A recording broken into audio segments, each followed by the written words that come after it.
3 ദിവസം കൂടി വേണ്ടിവരുമെന്നും സൈന്യം തൊട്ടുമുമ്പ് അറിയിച്ചു. So the Bailey Bridge, we have been working all of last night and yesterday the whole day. You could see that.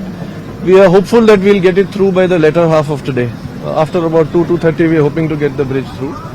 That will enable movement of heavier vehicles and earth-moving equipment, which is so desperately needed on the other side.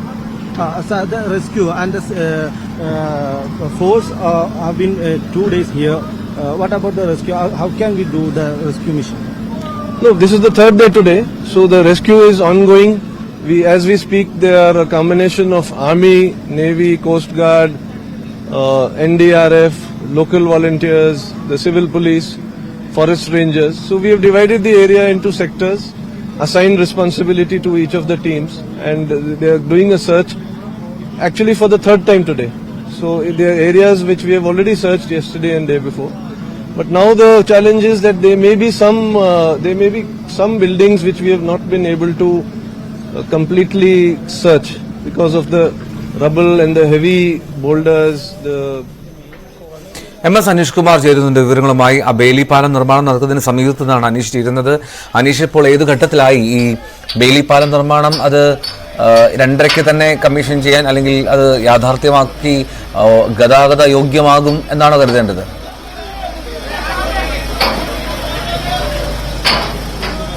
തീർച്ചയായും ഈ ഉരുൾപൊട്ടൽ നടന്ന ഭൂമിയിലെ രക്ഷാപ്രവർത്തനവുമായി ബന്ധപ്പെട്ട് ഏറ്റവും നിർണായകമായ ചുവടുവെപ്പ് അല്ലെങ്കിൽ ആശാവഹമായ ഒരു പുരോഗതി ഉണ്ടാവണമെങ്കിൽ ഈ ബെയിലി പാലത്തിന്റെ നിർമ്മാണം പൂർത്തിയാവണമെന്നാണ് സർക്കാരും സൈന്യവും മറ്റ് ഈ രക്ഷാപ്രവർത്തനവുമായി സഹകരിക്കുന്ന എല്ലാവരും പറയുന്നത്. ഏതാണ്ട് 2 ദിവസമായി രാപ്പകലില്ലാതെ ഈ ഉദ്യോഗസ്ഥർ സൈനികരടക്കമുള്ള ആളുകൾ TDRFന്റെ ആളുകളൊക്കെ ജോലി ചെയ്യുന്ന കാഴ്ചയാണ് നമ്മൾ കണ്ടുകൊണ്ടിരിക്കുന്നത്. തോളോട് തോൾ ചേർന്ന് ആണ് ഈ വലിയ ഭാരിച്ച യന്ത്ര സാമഗ്രികൾ ഇവിടേക്ക് എത്തിച്ച ശേഷം അവ മാറ്റുന്നത്.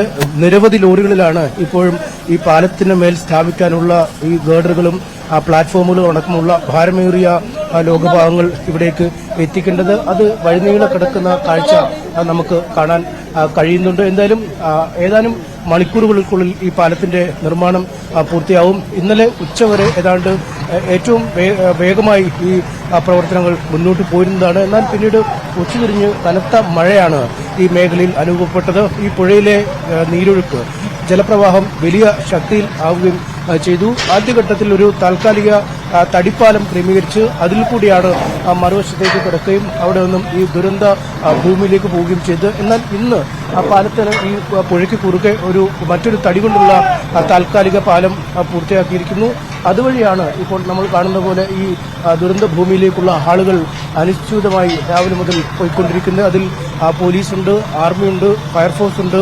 ഒപ്പം ഈ സന്നദ്ധ പ്രവർത്തകരുടെ വലിയൊരു നിര ഇന്ന് സംസ്ഥാനത്തിന്റെ വിവിധ ഭാഗങ്ങളിൽ നിന്നുള്ള ആളുകൾ ഇവിടേക്ക് എത്തിയിട്ടുണ്ട്. അവർ ഈ ഭക്ഷണ സാമഗ്രികളും മറ്റുമൊക്കെയായി അവിടേക്ക് പോകുന്നുണ്ട്. കാരണം ഇന്നലെയും മറ്റുമൊക്കെ ഈ പാലത്തിന്റെ ഒരു അപര്യാപ്തത ഉള്ളതുകൊണ്ട് തന്നെ അവിടേക്ക് എല്ലാം വേണ്ട രീതിയിലൊന്നും എത്തിക്കാൻ കഴിഞ്ഞിരുന്നില്ല.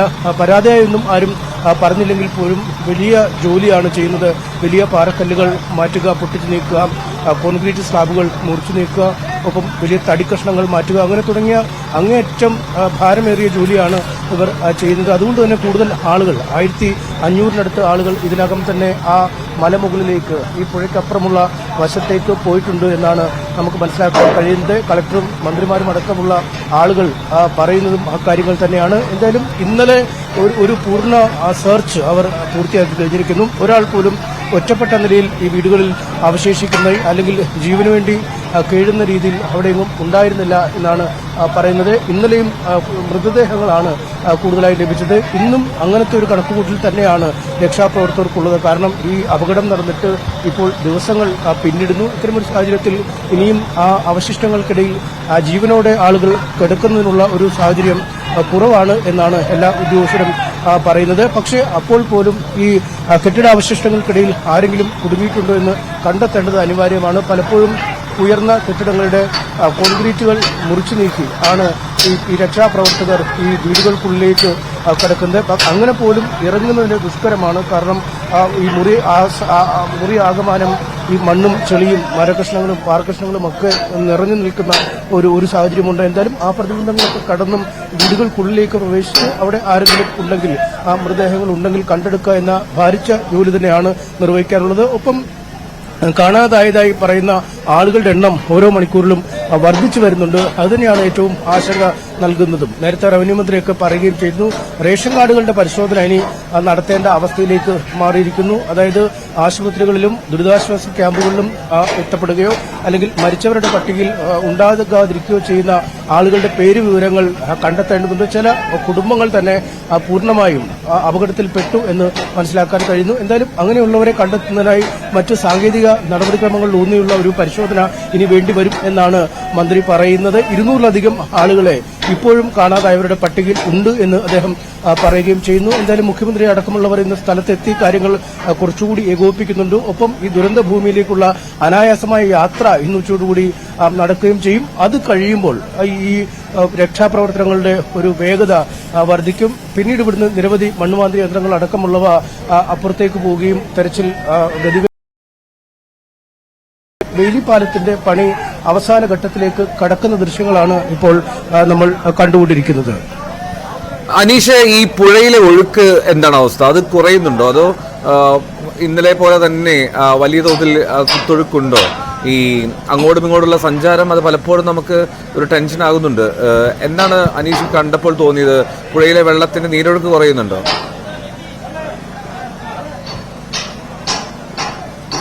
പുഴയിലെ വെള്ളത്തിന്റെ അവസ്ഥയിൽ വലിയ മാറ്റം വന്നിട്ടുണ്ട്. കാരണം ഇന്നലെ ഉച്ചവരെ പുഴയിൽ കാര്യമായ വെള്ളം ഒഴുക്കിൽ ഒരു കുറവുണ്ടായിരുന്നു. എന്നാൽ ഉച്ചതിരിഞ്ഞ് അതിഭീകരമായ മഴയാണ് ഈ മേഖലയിൽ പെയ്തത്. ഒപ്പം ഈ വലിയ തോതിൽ കലങ്ങി മറിഞ്ഞാണ് വെള്ളം താഴേക്ക് ഒഴുകി വന്നുകൊണ്ടിരുന്നതും. അതുകൊണ്ട് തന്നെ ഈ മറുകര കടക്കുക എന്നത് ഏതാണ്ട് ദുഷ്കരമായിരുന്ന ഒരു സാഹചര്യമായിരുന്നു. എന്നാൽ ഇന്ന് സ്ഥിതിഗതികൾ മാറിയിട്ടുണ്ട്. രാവിലെ മുതൽ ഏതാണ്ട് തെളിഞ്ഞ ഒരു കാലാവസ്ഥയാണ്. ഇടയ്ക്ക് അല്പസമയം ചാറ്റൽ മഴ പെയ്തെങ്കിൽ പോലും ഇപ്പോൾ തെളിഞ്ഞ കാലാവസ്ഥ, അനുകൂലമായ ഒരു സാഹചര്യമാണുള്ളത്. അതുകൊണ്ട് തന്നെ പുഴയിലെ വെള്ളത്തിന്റെ ഒഴുക്ക് നിയന്ത്രണ വിധേയമാണ്. ഒപ്പം JCBകളും മറ്റും ഈ പുഴയിൽ ഇറങ്ങി അവിടെ നിന്നും ചില മാർഗങ്ങൾ തെളിച്ചു കൊടുക്കുന്നുണ്ട്. വഴികൾ പുഴ സുഗമമായി ഒഴുകുന്നതിനുള്ള ചില മാർഗങ്ങൾ തെളിച്ചു കൊടുത്തിട്ടുണ്ടായിരുന്നു. അതുകൊണ്ട് നിലവിൽ നിയന്ത്രണ വിധേയമാണ്. പക്ഷേ പുഴ ഇനി കലങ്ങി മറിഞ്ഞു ഒഴുകിയാൽ പോലും താൽക്കാലികമായി കുഴപ്പമില്ല എന്ന് മനസ്സിലാക്കാൻ കഴിയുന്നു. കാരണം ഇന്നലെയും മിനിയാന്നും ഈ താൽക്കാലികമായ ഒരു തടിപ്പാലത്തിൽ കൂടിയാണ് രക്ഷാപ്രവർത്തകർ മറുകരയിലേക്ക് പോയതെങ്കിൽ ഇന്ന് കുറച്ചുകൂടി ബലമുള്ള ഒരു താൽക്കാലിക തടിപ്പാലം ഇട്ടിട്ടുണ്ട്. അതിനൊപ്പം ഈ മറുകര കടക്കാൻ കഴിയുന്ന ബെയിലി പാലത്തിന്റെ പണി പൂർത്തിയാവുകയും ചെയ്യുന്നു. അതുകൊണ്ട് തന്നെ രക്ഷാപ്രവർത്തനത്തിന് ഒരു ഗതിവേഗം കൈവരും. പുഴയിലെ ഒഴുക്കിപ്പോൾ നിയന്ത്രണ വിധേയമാണ്. കാലാവസ്ഥ അനുകൂലമാണ്.